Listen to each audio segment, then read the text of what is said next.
Tamvetserani atazindikira za maloto amene Yosefe anali nawo azibale ake, naona kunena kuti pa iyeyo pali kuthekera ndithu Mulungu achita china chake chachikulu chapamwamba. Mvetserani, Baibulo limanena kuti azibale ake adampanganira za chiwembu. Azibale ake adampanganira za chiwembu, azibale ake adafuna kumupha, azibale ake ndithu adapangana kuti Yosefe asakhale ndi moyo. Tamvetserani, izi zidachitika chifukwa chonena kuti pa Yosefepo padaoneka kunena kuti pali kuthekera.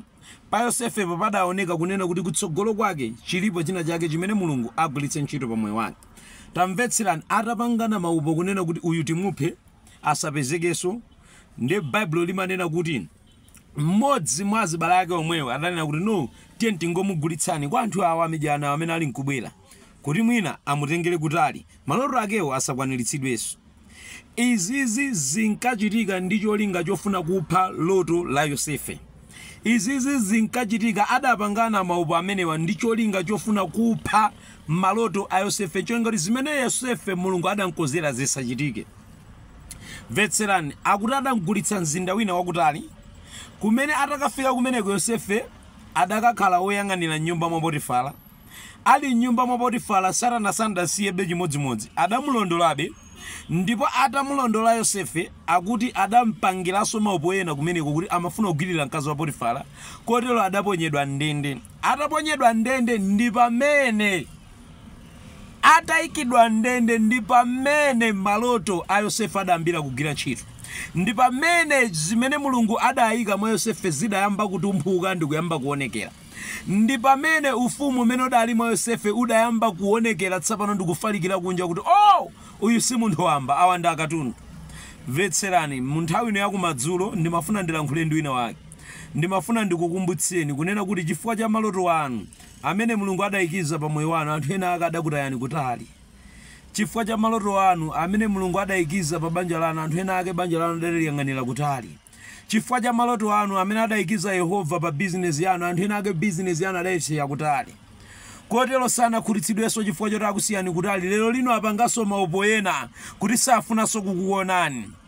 Lero lino apanganso maupo ena kuti safuna adzaonenso mutayala business yanu. Lero lino apanganso maupo ena safuna adzaluonenso banja lanu mutatengana ndi kumapita ku chalichi ku business angakhale kuti.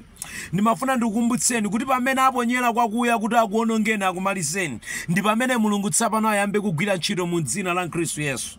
Pamene aponyera kwakuya kuti inuyo akuonongeni amalize business yanu, amalize banja lanu, ndi pamene Yehova akudzutseni soni ndi kupita nanu chitsogolo mu dzina la mphamvu la Yesu Khristu.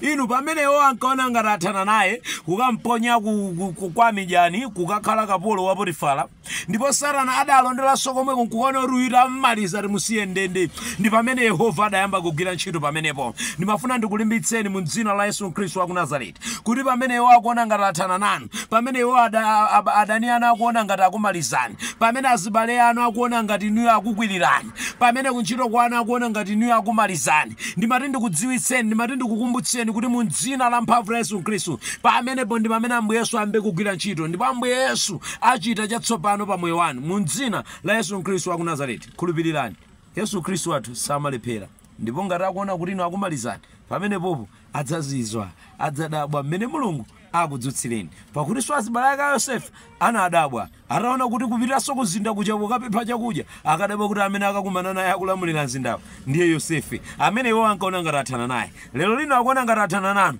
koma pamawa podzapempha thandizo pa kampani yake adzadabwa kuti ndinu amene muli nkulamulira. Lero lino akuona ngati athana nanu, koma pamawa pofuna kukapempha chithandizo cha banja lawo kuti mwina makena akawathandize, adzadabwa kuti afumu akuloza inuyo kuti pitani kwa akuthandizeni.